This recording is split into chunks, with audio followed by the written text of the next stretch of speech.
Hi, and good evening, everyone. Welcome to our continuation. And it's a bit, it's a bit of time has passed. Our continuation of the externalization of the hierarchy. We're dealing with the very beginning of the book, as I did actually start on page 61, and I want to pick up what is said here in the very beginning. We looked at one of the tasks of the new group of world servers and of advancing humanity. And the first task was to learn to work with light in emulation of Hermes and of the Christ, representing respectively the third ray and the second ray. Now, the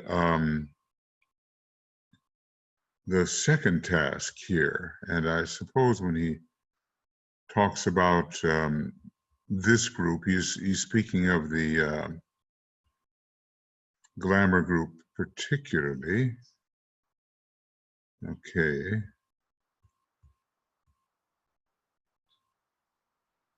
Yeah.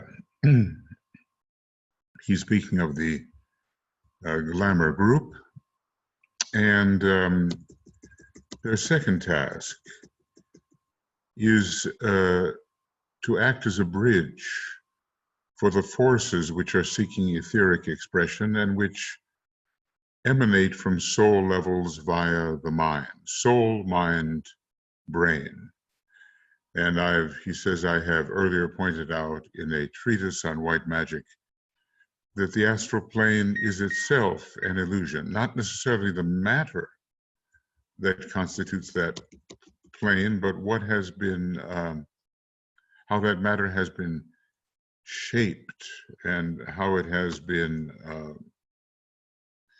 created into forms which are glamorous and illusory.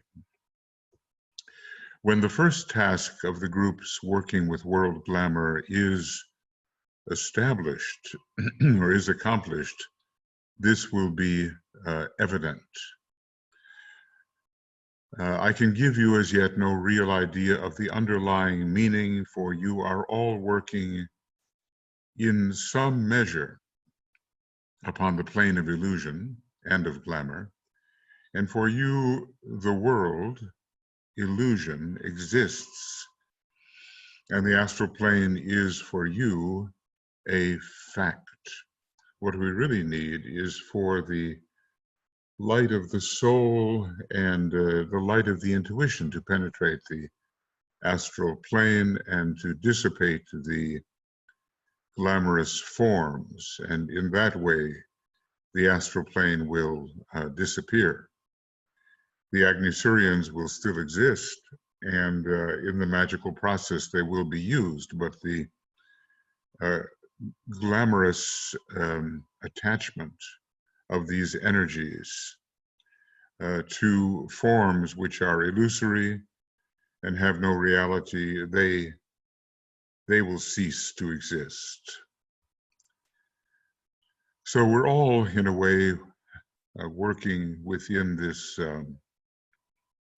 world illusion, and at least for us, it is a fact in consciousness. But this I can say, says the Tibetan, for the initiate members of the Great White Lodge, the astral plane does not exist. They do not work on that level of consciousness, for the astral plane is a definite state of awareness, even if from the spiritual angle, it has no true being.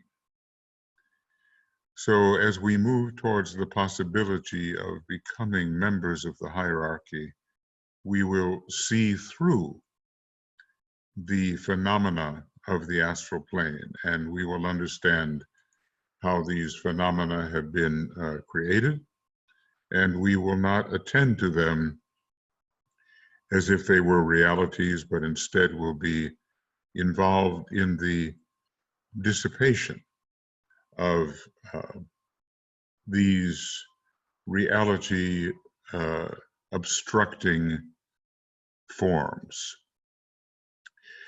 It embodies the great creative work of humanity down the ages and is the product of the false imagination and the work of the lower psychic nature. Its instrument of creative work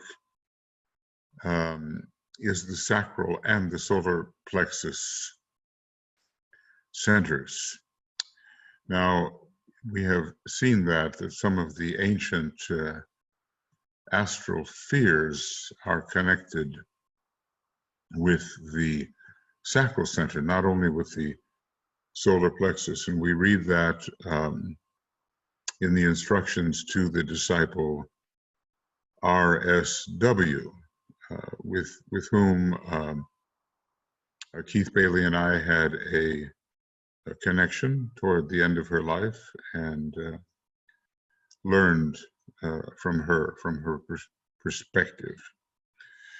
When the energies finding expression through these two centers have been transmuted and carried to the throat from the sacral center and the heart from the solar plexus, by advancing humanity, then the foremost people of the race will know that the astral plane has no true existence. And yet we are told that those energies of that level of nature are in danger of being siphoned off and of disappearing, and of thereby causing the death of the magician. So there's a difference between the unreality of the astral phenomena and the matter of a certain vibratory quality which has been built into those forms through the false imagining of humanity down the ages, aided and abetted by the obstructive power of the Black Lodge, feeding glamour. Okay, so the astral plane has no true existence, no true existence. Maybe that's the word which should be emphasized. They will then work free from its impression. We'll have the soul, mind, brain connection without the deflecting presence of false desire, glamorous false desire. They will then work free from its impression, and the task of freeing humanity from the thraldom of its own creation, its own imaginative creation, will proceed apace. So we have to learn to see through the illusion on this greatest plane of illusion, when the term illusion is being used in a general sense. And it's going to be a big job, and first comes the cleansing of the etheric plane, as he instructs us to accomplish in Rule 10 in the Rays and the Initiations. In the meantime, a group of disciples is being slowly built up, of which this second group is a part, and in which it can play an important function, even that little group, and occupy a key position, which can gradually aid in the task of dispelling the great illusion, and can also act as a bridging group, so that those who are freeing themselves from glamour can find their way into the vortex of influence wielded by the group, empowered thus to work. So even the little group which he was attempting to train, and the training of which will continue, as the Seed Group project is a 275-year project, even that little group can aid humanity and even play an important function, because it will know in this matter of dissipating glamour some of the occult technicalities which will make the whole process much more efficient, much more effective. I mean, there are those who want to see the truth and want to see behind the unreality which has been created by the human imagination over the many millions of years, but they don't have yet the occult methods, and that's why it can be so important. So important for the esoteric group to come forward and present what it knows in a palatable manner. That's the key, of course. You cannot present occultism to the unready. You know, it's the old thing about,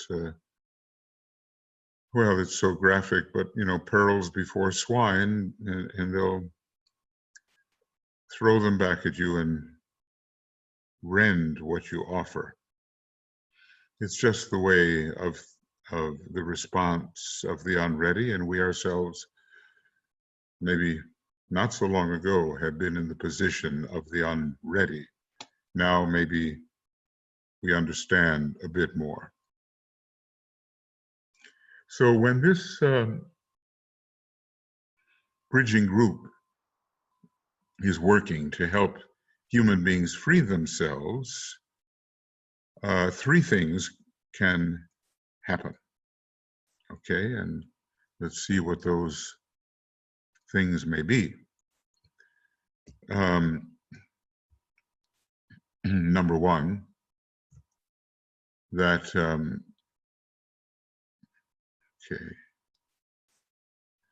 those who thus approach the group will find their efforts to live free of glamour greatly helped and intensified by the group assistance. This, of course, is what, you know, this is what serving seed groups are supposed to do. They really help those who approach, and they deliver to those who approach something from the ashram or ashrams they represent, something ameliorative, something helpful, curative, we might say.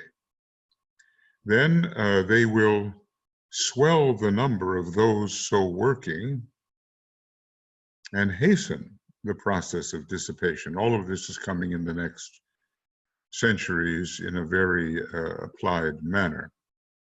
And then number three, the hierarchy will be enabled then to work more closely upon the earth and to approach much nearer to mankind. And, you know, what's important here is that these seed groups are like doors which allow the flow of hierarchical energy to pass through and to reach humanity. So through every seed group, the hierarchy can reach humanity in a distinctive manner. So here the numbers can swell, yes, and here the people can be helped. They will find their efforts to live free of glamour greatly helped. That is, these are all worthy objectives. So the seed groups really do play a very important role in bringing hierarchical influence to humanity more rapidly, in a more concentrated manner, helping to raise the point of tension of those who approach, and helping to reveal reality rather than seeing the continued entrapment of the glamored people in false perceptions. Okay, the third function, okay, of the second group. This is maybe some of the first material that he's been writing about these groups in the second decade. It wasn't so much the reappearance of the Christ and the externalization, which was the main focus. It was world goodwill, it was triangles, it was the seed groups. Those were the major foci during that second decade of Alice Bailey's work. The third function of this second group lies in a more distant future. Okay, that seems reasonable.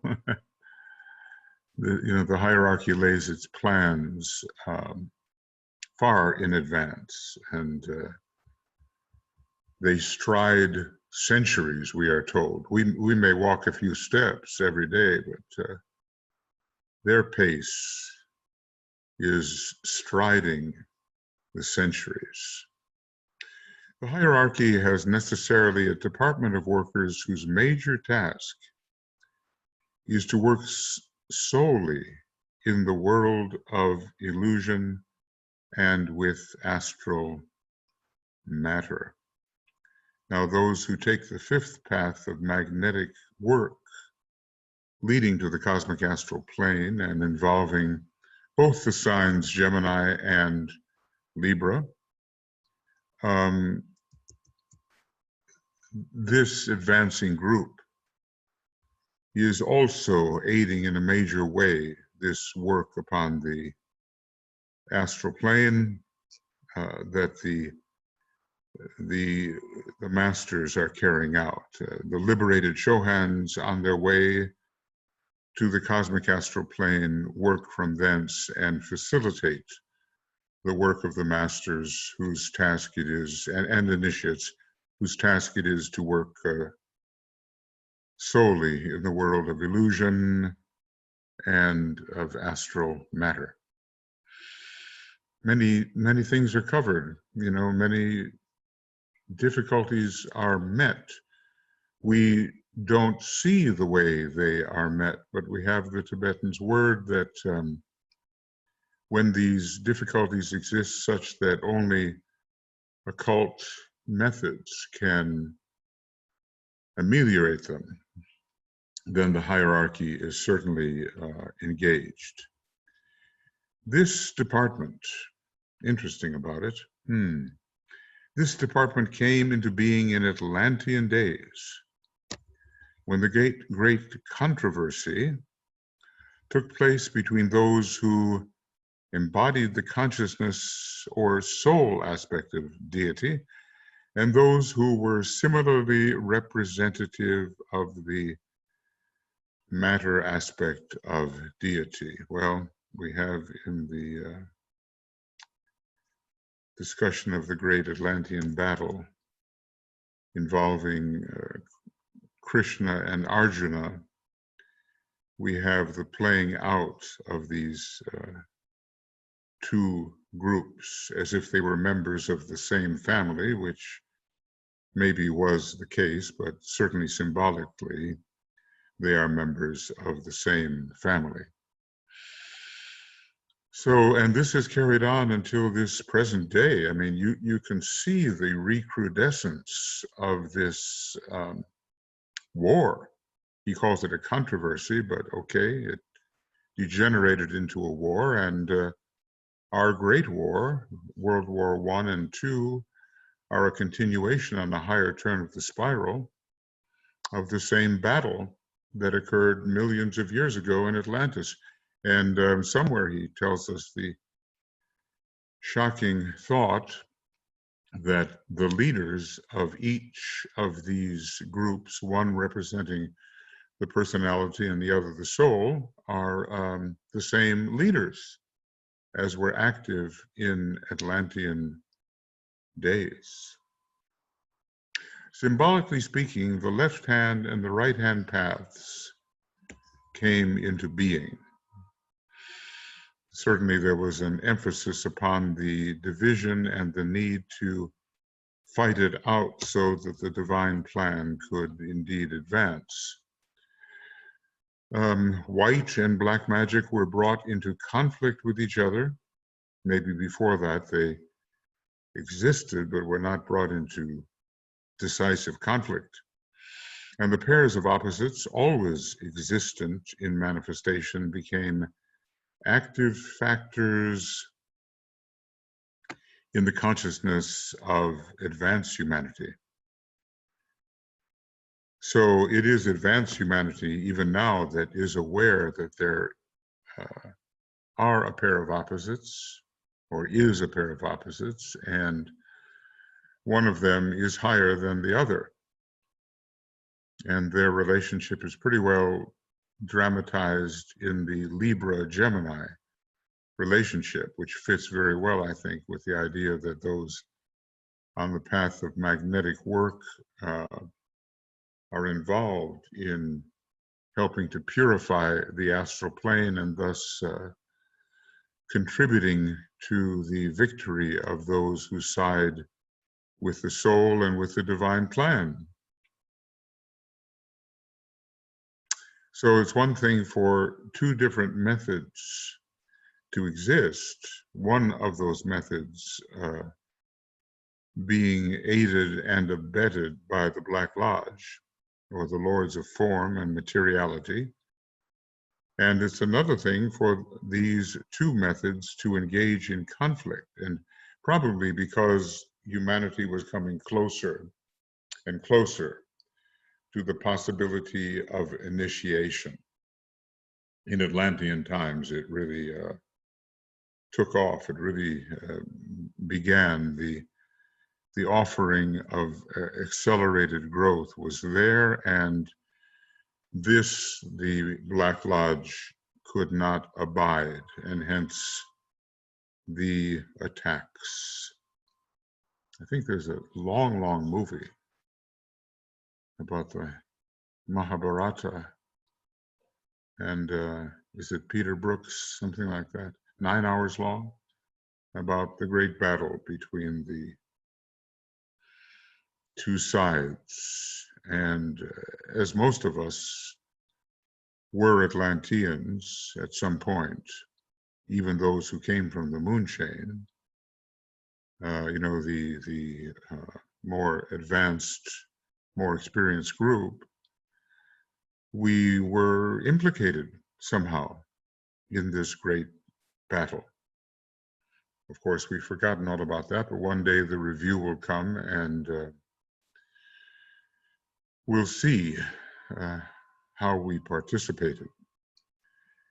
The battle of discrimination was open. Sounds like the fifth ray, doesn't it? And the fifth sub-ray of the fourth ray, or the fifth sub-root race, sub-race of the fourth root race, brings in this factor of discrimination. The battle of discrimination was opened, and humanity became active upon the field of Kurukshetra, which is as much symbolic as it is perhaps actual. I mean, we're told that some miles south of Delhi, what is now Delhi, the great battle took place, and we're told many things about the kind of weaponry and advanced methods that were used in that battle. It appears that the forces of light prevailed, but they also had to withdraw to leave progress, humanity's progress, more to humanity. Maybe too many things were given, and humanity did not appreciate the gift. And so the forces of light had to withdraw and supervise from within and establish the mysteries for those who could go past the apparent ring past not, separating the field of work of the White Lodge from humanity's customary field of work. So the battle of discrimination was opened.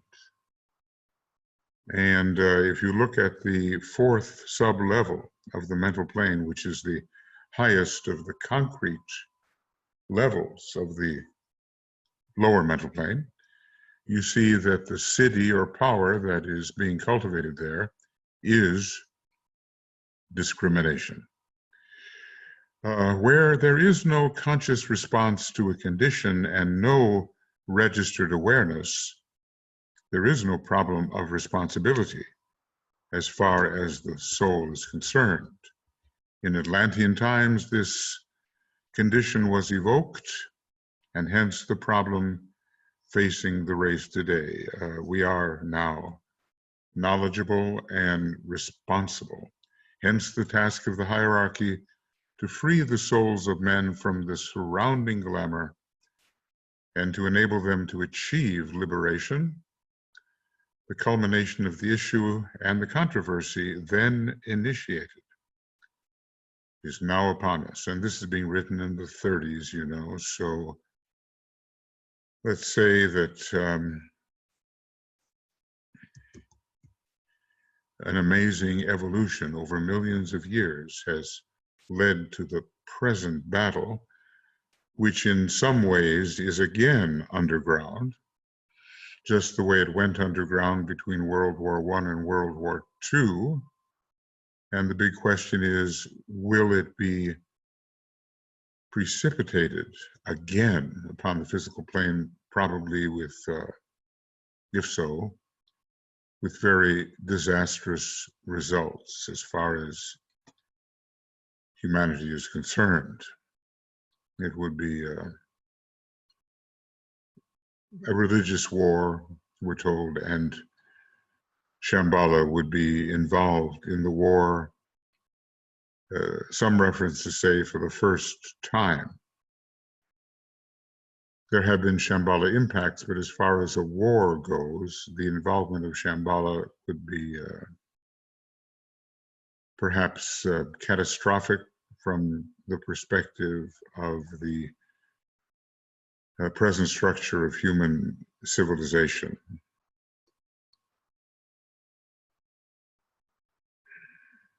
Anyway, we're living in the time of continuance, and the great leaders have been those who were involved in that huge battle, both symbolic and actual.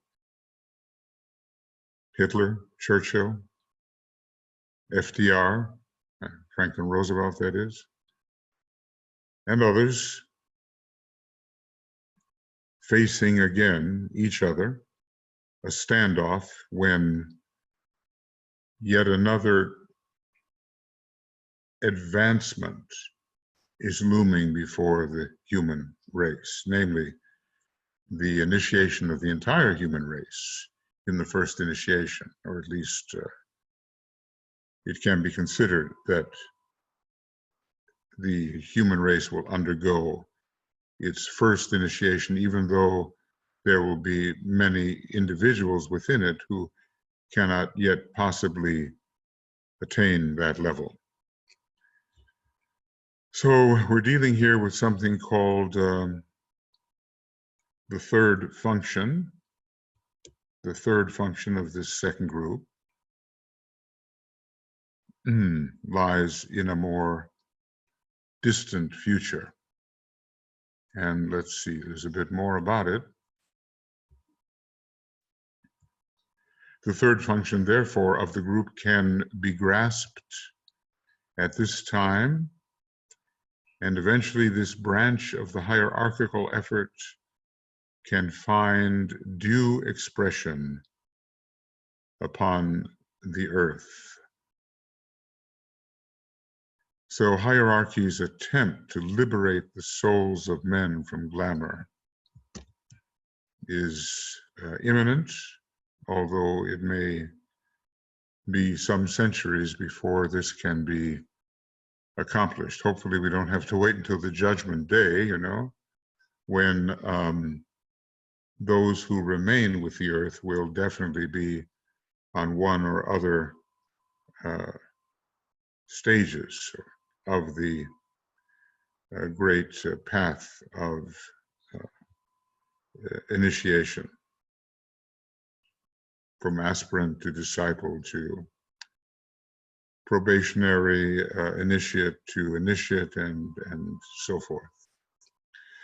Okay, so he goes on then. From the above analysis of opportunity, it is evident how the groups have a definite place in the plans of the hierarchy. These are the seed groups, and we're particularly, I think, dealing with the first three of them, which are kind of archetypal to the others. By developing spiritual sensitivity and achieving freedom from glamour, the disciples who are members of these groups can raise the racial consciousness and bring in illumination. So we begin to see the responsibility of those who know they are members of these groups and who are enjoined to work at making the groups successful. It should be remembered that it is inspiration which is the goal of all true telepathic work, to breathe in the fire, the deity, the fire of God from the higher planes, and illumination, which is the reward of our effort. That's the second group, and the real instrument for the dissipation of world glamour. So he's combined in a sequence the work of the first group of telepathic communicators and the second group of the observers, trained observers of reality. Obviously, it takes some training, doesn't it?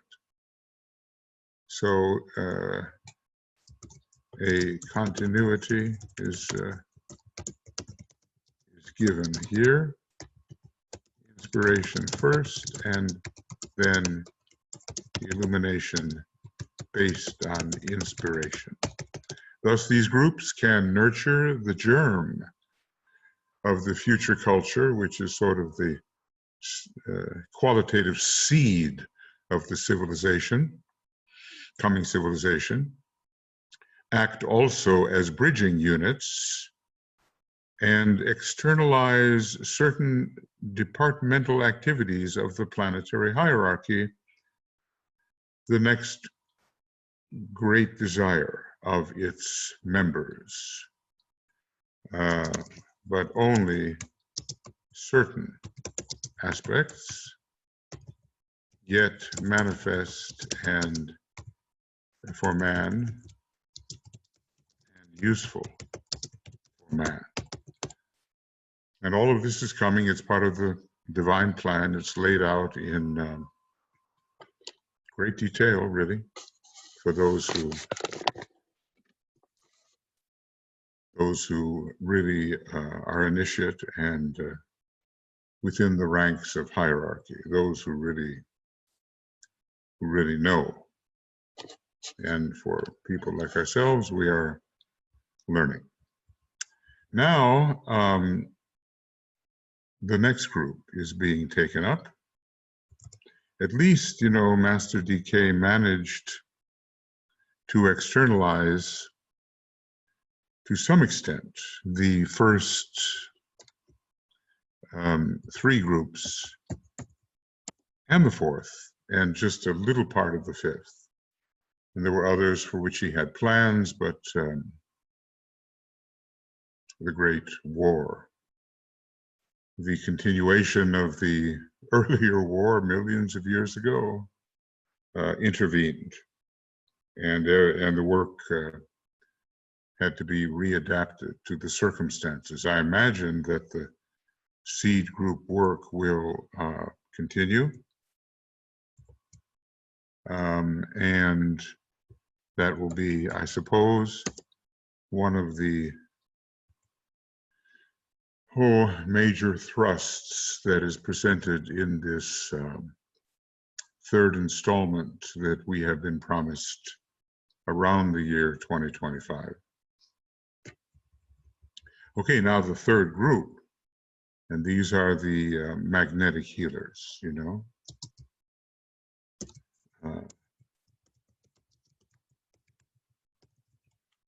And there really is, in a way, such progress in the alternative methods of healing. It's a bit more closely associated with the physical plane than is the work of the trained observers or telepathic communicators, each growing successively more subtle. So, turning now to the work of the third group, we find ourselves concerned with the task of the magnetic healers of the world, and this has been dealt with elsewhere, i.e. in esoteric healing. Some of these are maybe inserted statements because, well, that book did follow the writing of the astrology book, and so it all took place in the later 30s, I would guess. We can find out, you know, more exactly. And some of it was not published until much later. It was available to students, close students of the Tibetan. If you think about it, it's a huge book. I mean, it must have been many, many lessons, and it shows DK's very close association with the whole esoteric healing art. By respectively, the glamour book and the telepathy book are much smaller in scope. So magnetic healers, okay. And, you know, he has said, in a way, of the first three groups, it's the most material of the first three groups. It is of interest to note that the work of this group is perhaps one of the hardest to carry through, although from another angle, it is far easier than the task of most of the other groups, because the consciousness of the bulk of humanity is found to be predominantly upon the plane of illusion, and therefore, as the old commentary says, they who work to bring in light and yet are surrounded by the maya of the senses work from the point of present being and need not to move out or in or up or down.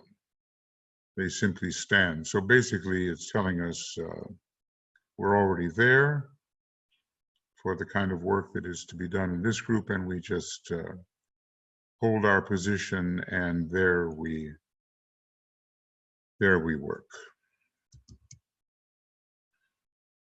Now, you know, DK was very discerning, and he knew which among his students, or who among his students, would be suited for which particular group.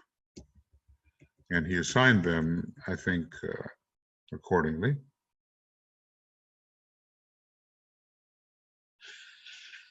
So he's going to tell us maybe something about the difficulty in bringing this hierarchical influence through, and yet, in a way, its ease. Certainly, you know, when you look at the developments today, there's tremendous interest in the new possibilities of the healing arts. Not that they are necessarily Master DK's methods, but the attention is there. Maybe it's because still the physical body is considered to be the real man. And the healing of the physical body has been understood by those who are progressive to depend upon etheric energy patterns, which can carry higher energies and disruptive energies, astral energies and illusory mental energies. But the main problem is with the field of emotions carried into the etheric levels and then transferred to the dense physical levels. We are so, at this time, I can just say, body conscious, and still the average human being thinks that he or she is the body, and it's treated with scrupulous attention by those who care, of course. Sometimes people just neglect the vehicle, and it's usually a sign of lack of will or some kind of despair, some kind of relinquishment of hope, depression, you know. People who are depressed in their chemomonastic field are generally not going to be those who care for the body in the way it should be cared for. But depression will lift, and health is coming, and a greater resiliency, etheric physical resiliency under the seventh ray is coming. The healers of the world upon the physical plane have to work upon that plane, and their task is that of bringing through the energies of life emanating from the soul plane via the mind, but excluding the emotional. And that's really important. The magician does not exclude the emotional, but so often we are called upon to preserve the alignment of soul, mind, brain, and avoid that astral field which so often destroys the desirable alignment. It's the circulation of soul energy that brings health. And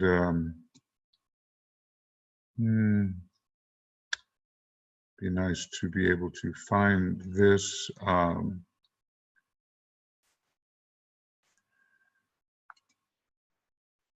The rules for healing are extremely important. And the very first rule, I'm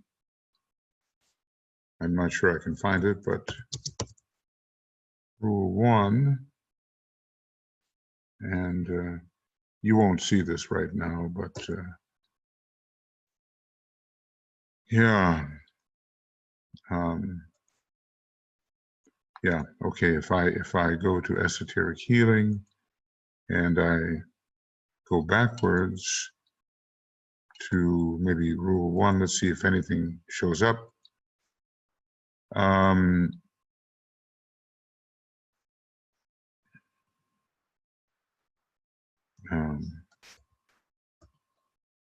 Yeah, maybe something does show up, and well, so many, yeah, so many of the different rules and laws are here. And this would maybe be law number 1. Okay, I know I'm taking a little bit of our time here, but maybe we can, yeah, here it is. So basically what I'll do is switch the screen and say all disease under law 1, all disease is the result of inhibited soul life, and this is true of all forms in all kingdoms. The art of the healer consists in releasing the soul so that its life can flow through the aggregate of organisms which constitute any particular form. I think that pretty well says it. And so we have to bring in the energies of life emanating from the soul plane, of course, emanating from still higher planes, but passing through what we call the soul, or at least the vehicle of the soul on the higher mental plane, then via the mind, but excluding the emotional. These energies have to be brought through into physical consciousness, and from the physical level do their necessary and magnetic work. And that's important. From the physical level, they do their magnetic work. Now, so much attention will be given to this particular area because we simply are conscious of the body as if it were the reality. Okay. What I'm trying to do here is, So the task of the healers, if successful, involves what? The bringing through of healing divine energy. Now, when the word divine is used, again, it could represent the soul, and it also can represent the monad. He does make a distinction between spiritual and divine, with the word divine applying to the highest two planes, which involve the monad. The exclusion of the astral world, and therefore of illusion, in this case, the word illusion is not being used in the technical mental sense, but the astral plane is considered the greatest plane of illusion, and the utilization of the healing energy in full waking consciousness upon the physical plane. So the idea is, what brings real healing success? Divine energy comes through, the astral world is excluded, and we can utilize the healing energy right here upon the physical plane. It doesn't sound so difficult, but of course it's a great art and science and has to be long cultivated. Most of the healers in the world are working as follows. And so here is kind of a classification, I think, of methods that are not the ones he would recommend. Number one, as purely physical healers, dealing with the vital forces of the physical body and with their own consciousness polarized in the etheric body. So that's the etheric physical level particularly. Let's see here. Most of the healers, just so we can get that.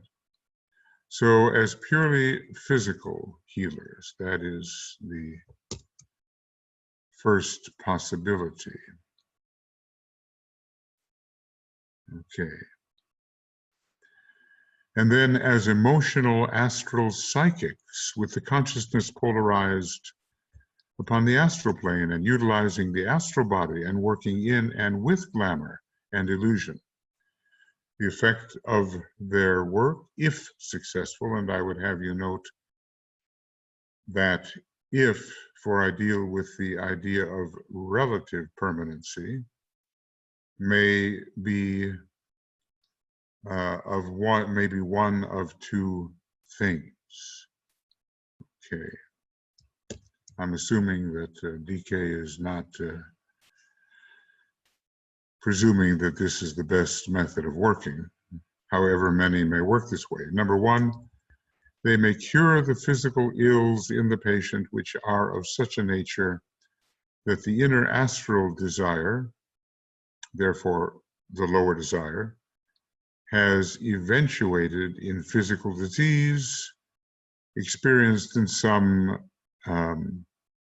aspect or organ of the physical body. Now, this sounds, reasonable and maybe desirable, even if it's not his particular method.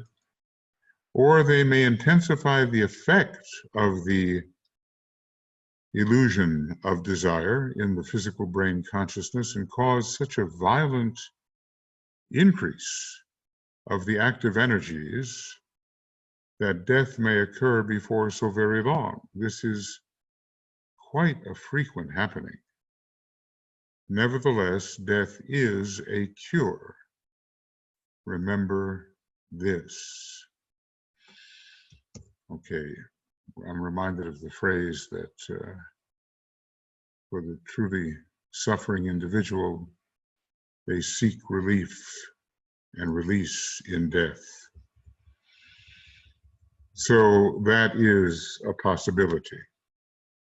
Under these two categories, the bulk of the world healers are found sometimes doing good, oft doing harm, even if not realizing it, and even if, as is usually the case, of good intention. And there are three other categories of healers, however, to add to the two above. So this is the second category, is assessing the field, Mental healers, okay. Mental healers, let's see. Mental healers in the truest sense of the word. Most mental healers unduly flatter themselves and work not with their minds at all. They have much mental theory and astral methods. Desire is the motivating power and not mental impulse. The true mental healer only brings about his results when he knows something of illumination in the technical and academic sense, and of the power of light to dispel illusion. Either maybe the illusion of the astral plane or, well, more specifically, the illusions of the lower mind. Disease is not an illusion. It is a definite effect of a real cause from the standpoint of average humanity. When healers can work mentally, they deal with the causes of disease and not with the effects. So, again, he's straightening out our misconceptions.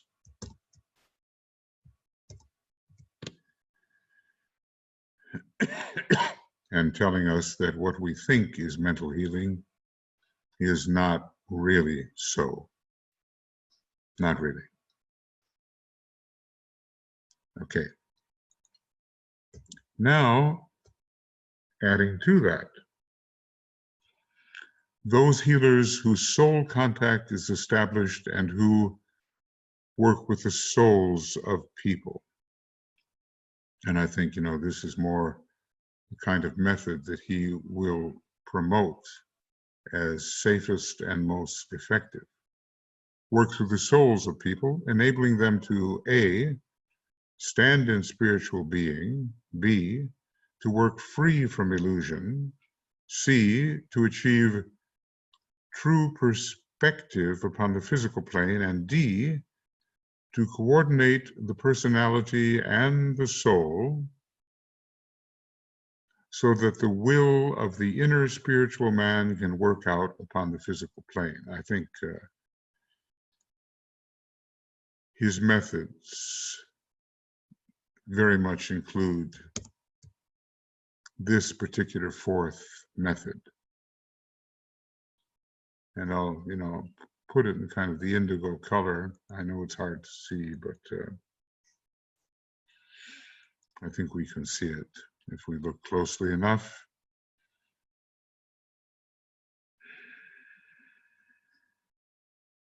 And what I'll do is make it a little larger, which generally helps visibility. So there's a freeing up here as we stand in spiritual being, subject to the downflow of the soul and maybe higher energies, working free from Kamamanus, or from the illusion of the mental plane and what is sometimes called the illusion of the astral plane. And, well, we have to have the mind held steady in the light here. I can see that. And to achieve real perspective, true perspective upon the physical plane. It sounds demanding. And then, to integrate the personality, to coordinate it with the soul, so that the will of the soul, the inner spiritual man, can work out upon the physical plane. And the inhibition of soul life is no longer operative, and the flow of soul life is operative.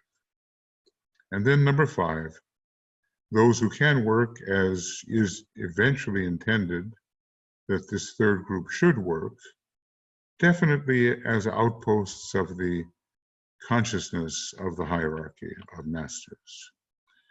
This work will be done in group formation and with a united, synthesized effort, group healing here, the group healing instrument. And the personal effect of such healers is therefore A, to coordinate the personality of the patient. They are themselves coordinated. In other words, they have the soul personality connection and a degree of infusion. B, to bring about contact with the soul on the part of the patient. They are themselves vitally in contact. In other words, they can do for the patient what they have done for themselves, and especially if they work in group formation. C, to fuse and blend the personality and the soul. It's not just contact, it's more now. And thus provide an instrument for the distribution of spiritual energy. And they are themselves thus fused. We can only really do for others what we have done successfully for ourselves. Otherwise, we're just talking. And D, to understand the use and use the laws of true spiritual healing through intelligent activity upon the mental plane, a mind held steady in the light, through freedom from glamour and through such a right use of force that the instrument of the soul, the personality, becomes vitally magnetic. Well, this is a really big accomplishment, to be able to do all the things that he is suggesting here. And so we understand that healing is not something one just dives into and simply does, fools rushing in where angels fear to tread, and oftentimes counteracting the Hippocratic oath to do no harm. The doctors, the true, even, in conventional life, they take the Hippocratic oath, they should do no harm. So they can help here. The group can help.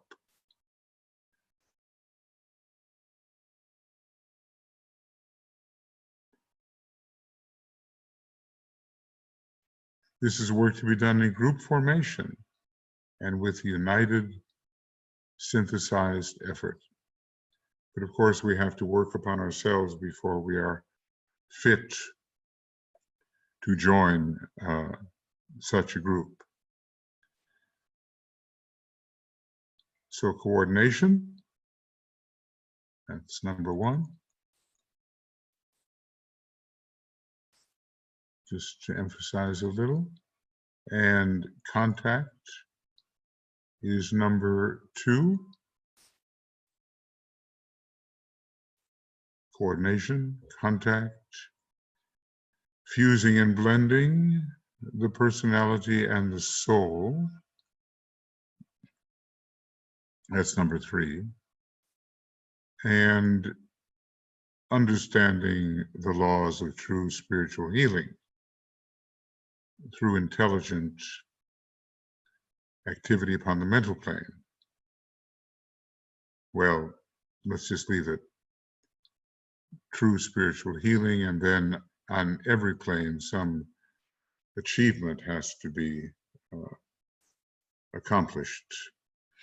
So there is freedom from mental illusion and astral glamour illusion and physical maya. You know, the sense of order in the medical field is so important.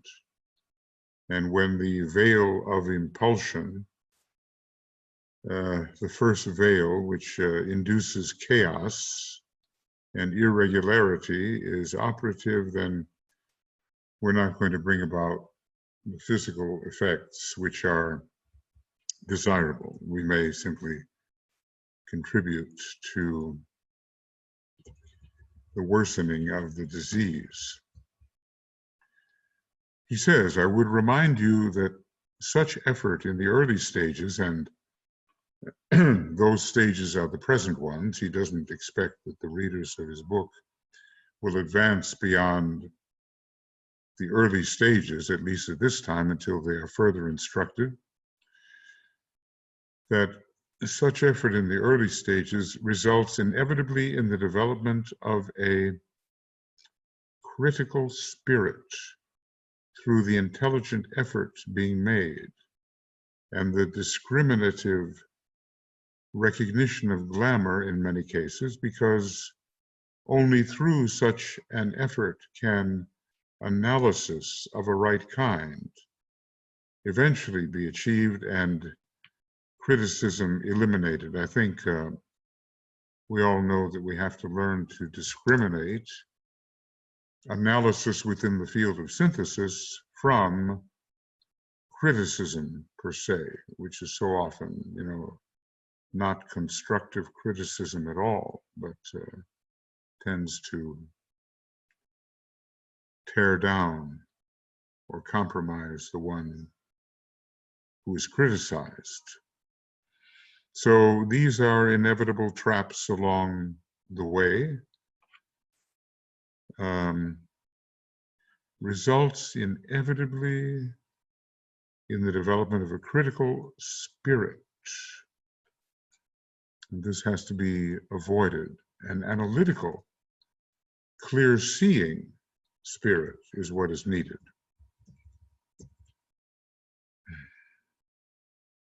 In the meantime,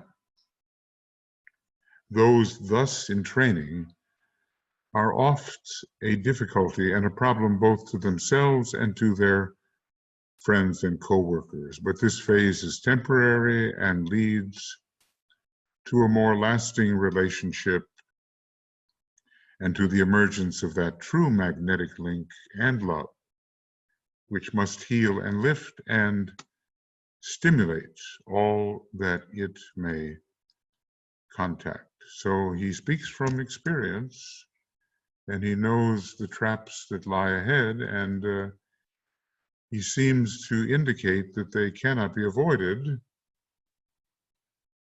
But I suppose the amount of time spent within the trap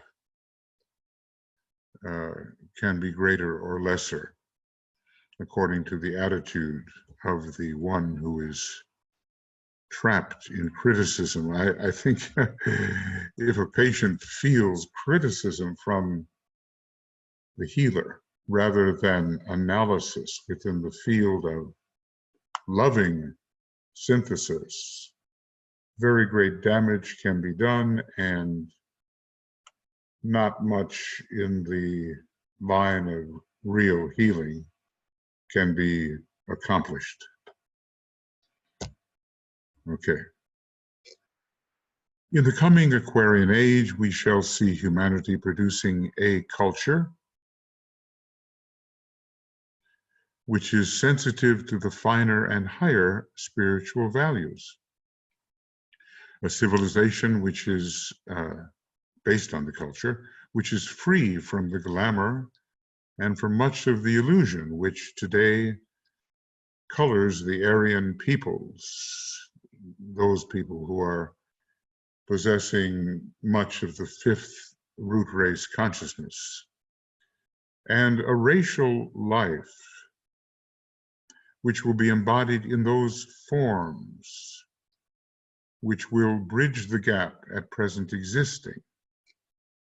It will be free from what we now know as disease of the worst kind, though death and certain forms of bodily breakdown may eventually end in death, will of course, which may eventually end in death, will be still prevalent. The overcoming of death is not contingent upon the elimination of bodily ills, but upon the establishing of that continuity of consciousness which carries over from the physical plane of life to the inner subjective existence. Of this state of being, groups such as this third group can be the custodian. Okay. So a promise of what healing will be like in the future and how it will affect humanity, not ending death, but certainly ending the fear of death and making the transition from the physical plane to the astral plane in most cases, far more easy of accomplishment. It will take away the dread and the panic and the hopelessness and the, well, you know, the so-called Dabda sequence when faced with death: denial, D; anger, A; B, bargaining. Maybe that can work sometimes. D, depression. And A, acceptance. It all sounds, you know, a bit hopeless and not anticipatory that a wider and brighter form of life awaits in the, what Master DK calls the eternally lovely secret of death. It's so hard to convince ourselves and others that there is an eternal loveliness in the secret of death. And I suppose on the other side, we do realize that only to once again drink of the waters of forgetfulness, the river Lethe, and be plunged back into the fear on the lower levels of existence. So higher spiritual values are coming, and we can, you know, have confidence in that. And that confidence makes us more effective and brings us towards a realization that it is a joy to do the Master's work, and freedom from glamour and illusion, which colors today even the Aryan group. Maybe by the time we reach the sixth root race, which will be in not so long at all, really, we will be free of this glamorous and illusory coloring. Not everybody maybe, but in general, much greater freedom. And we can bridge the gap. And our attitude towards disease will be much different. Disease as we know it will be much reduced. All of this related to the health-inducing effects of the seventh ray. And death will be there. As a matter of fact, he tells us that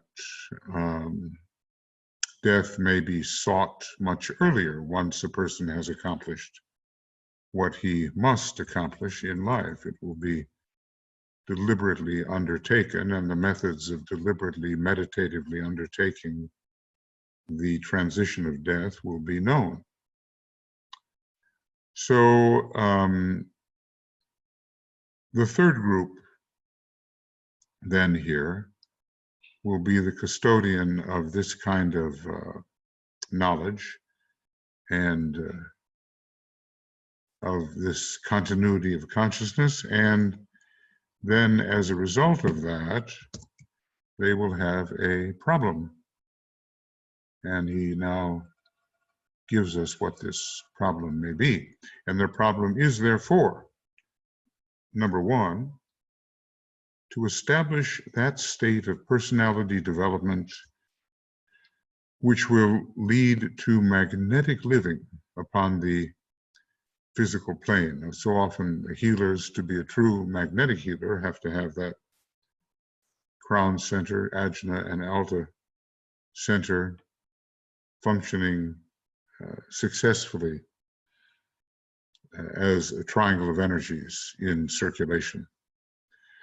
Number two, to study the laws of life, which are the laws of health and of right relationship. There is a definite connection between right relationship on every level, even the organs, you know, and the people, and the health of the nation, the states, and the health of the international community, the countries, and the health of humanity, its relation to the other kingdoms.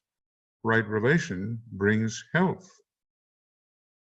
And then number three, to develop that continuity of consciousness which will open the doors of life and dispel the fear of the known and of that which disappears.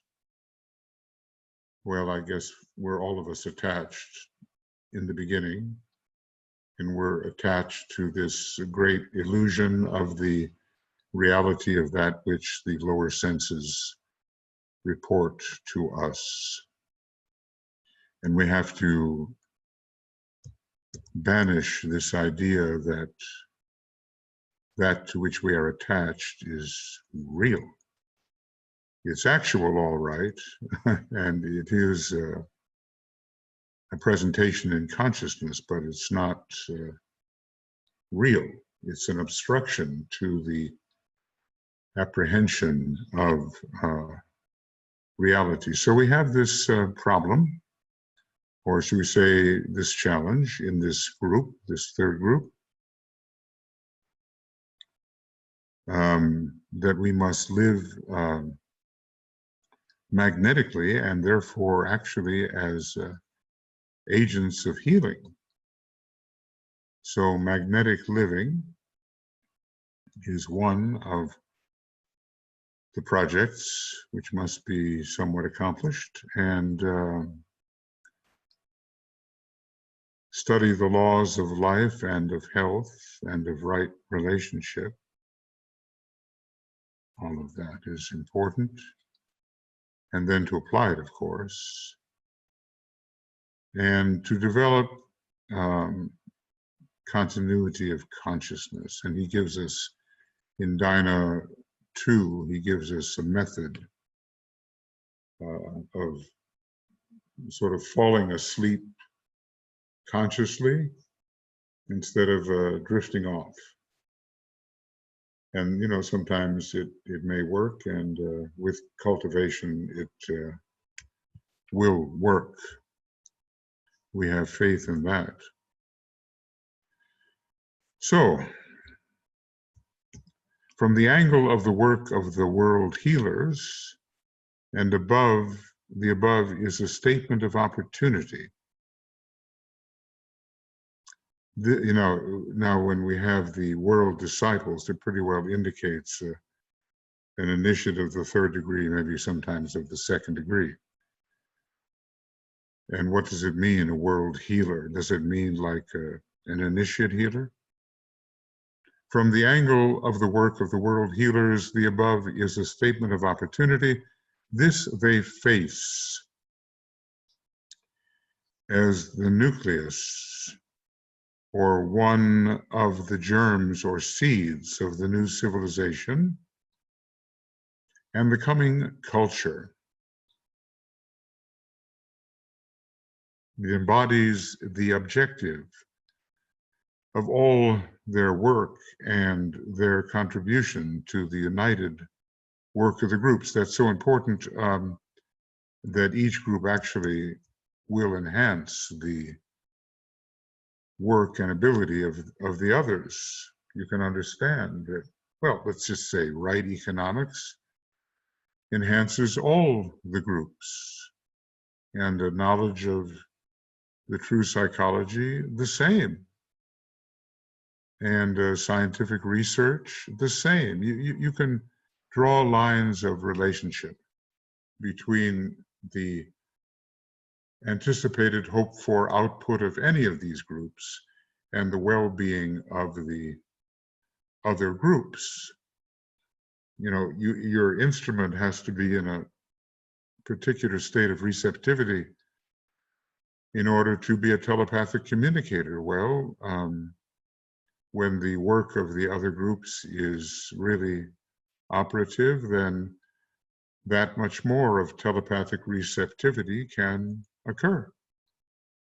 It would be an interesting little project to draw lines of connection between any of the seed groups and the others, any one and all the others. And certainly the good health of the third group, induced by the third group, is a great advantage to all of the other 9. So,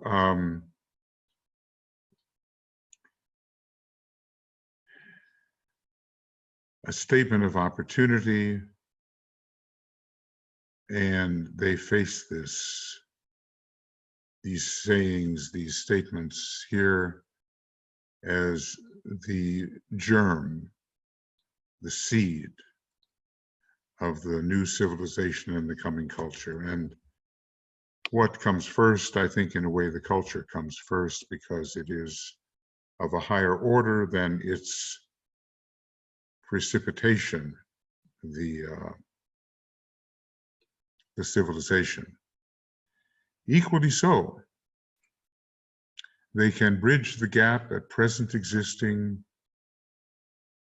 in the racial consciousness between, number 1, life and death, number 2, the sick and the well. And this is, what does he say here? This is between A, the physically sick, and the inwardly well, which is the case with a very few of the advanced people, or the disciples of the world and the senior aspirants. B, the physically well and psychically sick, which is sometimes the case, but of a singular rarity. It does seem that Master Moria warned against this particular state because of the festival of darkness which would ensue when those of negative intention have healthy bodies. He said, what a festival of darkness. Number 3, see the physically sick, the psychologically sick, and the overshadowing soul. This situation is often found today. And when we can bring in that overshadowing soul, we can overcome, in many cases, the physical sickness and the psychological sickness. Psychological sicknesses, including Kamamanus, really, and it's a lower mind and astral condition. So the gaps have to be bridged.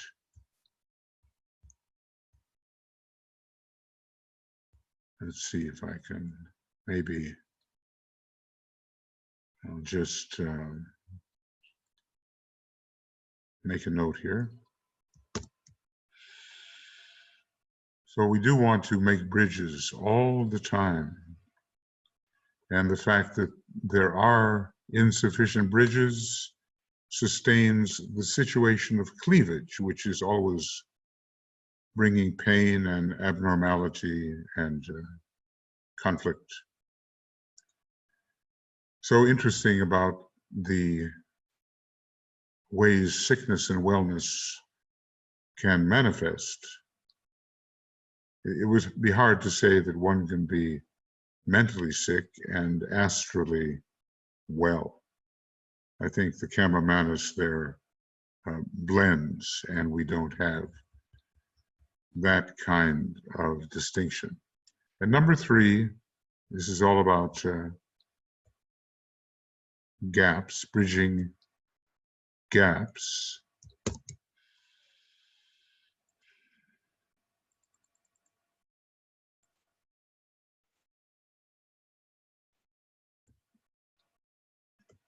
Number 3, the physical plane and the world of souls. Because of the development of a sound instrument and the dissipation of those causes which work out as effects in the physical body as disease and act as barriers to the inflow of soul energy and the entrance of soul awareness into brain activity. Well, you know, the weak and non-receptive physical body, you know, we're reminded of the reasons for the new schools. Mind is too concrete, the astral body is unstable, and the physical body is weak and diseased. And the new schools are supposed to help correct those conditions. Okay. So it's bridging work, and let's see, there's a bit more. Yeah, I'll try to finish this. This bridging work, when it occurs today, is often simply a fortunate but fortuitous happening, you know, almost by chance, and is not the result of a consciously planned bridging work, but it is the intent of the hierarchy that the groups which will be later formed and which are today in process of forming, including this third group of mine, he says, can aid in the process if such is the will of the constituent parts. So it's happening more by accident these days. I don't know what he would say today. We will see. A fortunate but fortuitous happening, and is not consciously planned and executed scientifically.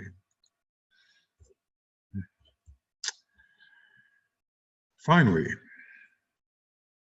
every initiate is a magnetic healer. I mean, it's like when he said every initiate is really an esoteric psychologist. I suppose every initiate is a telepathic receiver and transmitter. At least, you know, we're talking in terms of the first 3 groups, and every initiate is unhampered by glamour and sees reality far more clearly than those who are subject to the Kamamanus and glamour and illusion. Finally, every initiate is a magnetic healer. This is a statement of fact. Yeah, I'm reminded of this wonderful educator, Dr. Suzuki. He's passed on now, but he says in the same way that every child learns his language, every child can learn to play the violin or the viola or the cello or, one of those stringed instruments. That was his concentration. And he made it possible for so many thousands to gain a musical education in their childhood. And people began to notice that when they were around him, it wasn't so much what he said or whatever, they just started to feel better. They had this experience of greater wellness. So, he was a soul-infused individual, so much along the second ray, and it was pouring through him. He was a kind of magnetic healer, maybe of an unconscious kind, maybe not yet a member per se of the hierarchy, who knows, but something very good happened as that magnetic loving energy poured through him. So every initiate is a magnetic healer, and this is a statement of fact. Good to think about that and what our presence means to other people. I'm reminded of a situation. It was in a church long ago, and the head minister was approached by someone who had just come out of the hospital, and a junior minister had been sent to the hospital to minister to the man. And basically, the man released from the hospital said, "Please never send that man again, because I felt so drained, so weakened, so whatever, by his presence." So, without even knowing it, we can be vitalizing or vampirizing those around us. Sometimes stories are told of people who have etheric leaks, as it's called, and they drain others quite unconsciously, so that they just feel exhausted after having some kind of conversation with such a person, unconscious of his difficulty. Well, anyway, a more conscious attitude is desirable. Though the members of the hierarchy have each of them their duly appointed functions and their planned activity dependent upon ray, upon race, and upon dedication. That's so interesting. There is one activity which they share in common, and that is the power to heal. And I suppose psychological healing is there as well. Whole making. They are, healing is whole making, and these advancing human beings have entered into a state of wholeness with respect to their soul and personality fusion and beyond, even triadal infusion and eventually monadic infusion. Their ability to act as magnetic healers works out in various ways, predominantly in the realm of psychological readjustments and psychic disentanglements, and only incidentally and as a result of the two above activities in the process of bodily healing. So it's more on the psychological level that the healing is occurring, but of course it will have its physical effect. And Master DK says, look, I'm working with your soul predominantly here. But of course, he did offer physical advice as well. So something that is shared in common, this ability to readjust and disentangle. We all get so tied up in our glamours and illusions, and it's very hard to extricate ourselves because we just don't see how we are trapped. We say, well, that's the way I am, that's how I've always been, that's the way I will be. And we look at it as our nature, assigned by God and never to be changed. Well, obviously, that is untrue. DK goes on, he says, you will note from the above that the healing work done by the initiate members of the Great White Lodge, as there are, probationary initiates in the Great White Lodge, at least on the periphery, that the healing work done by the initiate members of the Great White Lodge is threefold: psychological, bringing in the soul; psychic, releasing the lower psychic nature from illusion so that the psyche or soul can have full sway, the psychic nature as contrasted from the soul as psyche; and then physical as the result of the inner psychological and psychic adjustment. So 3 modes of healing, and important. And, as one approaches hierarchy and with one's group stands on the periphery of the ashram, the great ashram, these healing powers are naturally developed. Psychological, bringing in the soul; psychic, and releasing the lower psychic nature from illusion so that the psyche or soul, the first one, can have full sway; and then the physical healing as a result of all of that.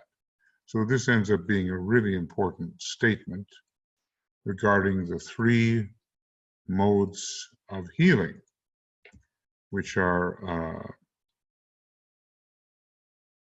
to be expected, emanating from or radiating from the initiate members of the Great White Lodge. This triple healing activity is intended to be the objective of all groups working as this third group, the magnetic healers, should work. Thus will be brought about the emergence of hierarchical effort into outer activity. It will pass through, the healing group. Thus, you will note, my brother, that the work of the first 3 groups just discussed, and viewing them as constituting one unit, 3 in 1, produces a synthetic endeavor in the 3 worlds and leads from the plane of the soul to the plane of outer expression. So, because of these C groups, the hierarchy can approach and bring its energy through. And to a certain extent, even when it externalizes, this will be the case, but then again, the certain members of the hierarchy will be visibly present on the earth, and the instruction will be that much more direct, and the synthesis of these 3 groups that much more expressed. So there will be a synthetic endeavor in the 3 worlds, and the 5th kingdom of nature will begin to appear, the kingdom of souls, which is pretty much the expression of the soul upon the outer plane. You don't have to go to heaven somewhere else and experience the 5th kingdom of nature. It's got to be right here on the physical plane.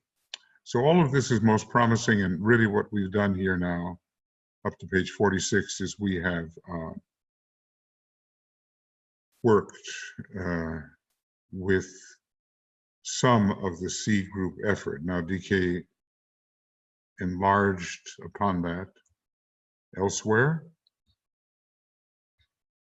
And I'm not sure that he's going to, yeah, well, there's about the education, political service. Yeah, he's going to say something about some of these other groups that he elaborates later. Maybe not all, but maybe more than I thought might be the case. So that goes to page 50, from 56 on to 60, 61. Okay, and I'm just trying to, yeah, here we go. I'm just trying to get this ready. And it goes to page 39 to 46. I think that's it.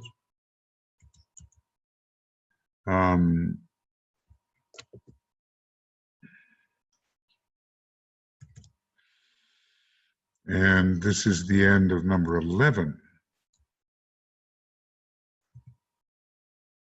A. And no, maybe number 10. Maybe number 10. That's it. And then 11 begins, which is what we've just done. Okay. So that's where it belongs, 39 to 46. And this is the 11th of July. Okay. So now I'll go down here to where we ended. We're getting close now, just about 15 pages remaining in the book, and then it really will be done. I feel, you know, it should be like a first pass, but time being what it is or isn't, one has to make do with what one can do. So, finish, English, and right, here we are. So this takes us up to page 46. And it is number 11. And we'll begin with number 12. And we'll see what day we begin. We don't know. Probably not tonight. And 46 and onward. And it will talk about the work of the C groups, and that's pretty much, you know, closing in on the point where I began on page 61. So there is still a span of 15 pages left, maybe a few programs. And here we are in 1938 in this collection of essays. And right away, we start with the fourth group. I can see that. Okay, friends, so that's going to be it for the moment. And a program of irregular length. And we will move on.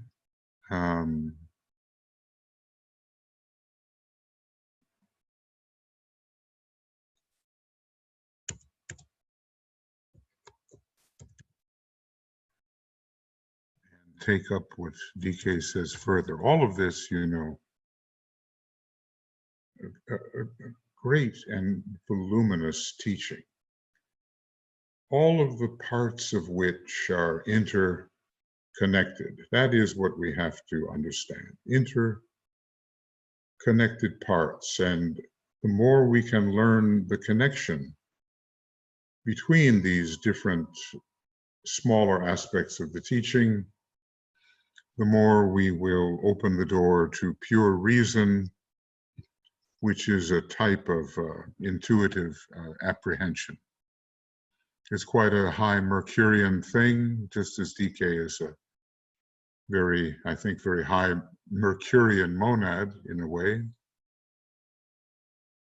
And it gives us an avenue through meticulous entirety to understand the relationship of all things within the sphere of knowledge, at least the sphere of knowledge that he has presented. Obviously, that sphere is much greater than we can understand in its totality, but we get the idea of the interconnectedness of the transcendental mind of Mercury operating upon the Buddhic plane. We're preparing for that as we work together, which is a step towards what we would call omniscience, or at least omniscience within a certain field, not the universal field, but at least within a certain planetary ring past Nod, and eventually beyond that.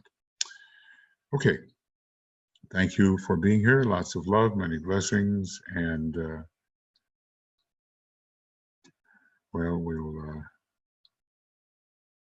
just proceed is what we'll do. We will simply proceed.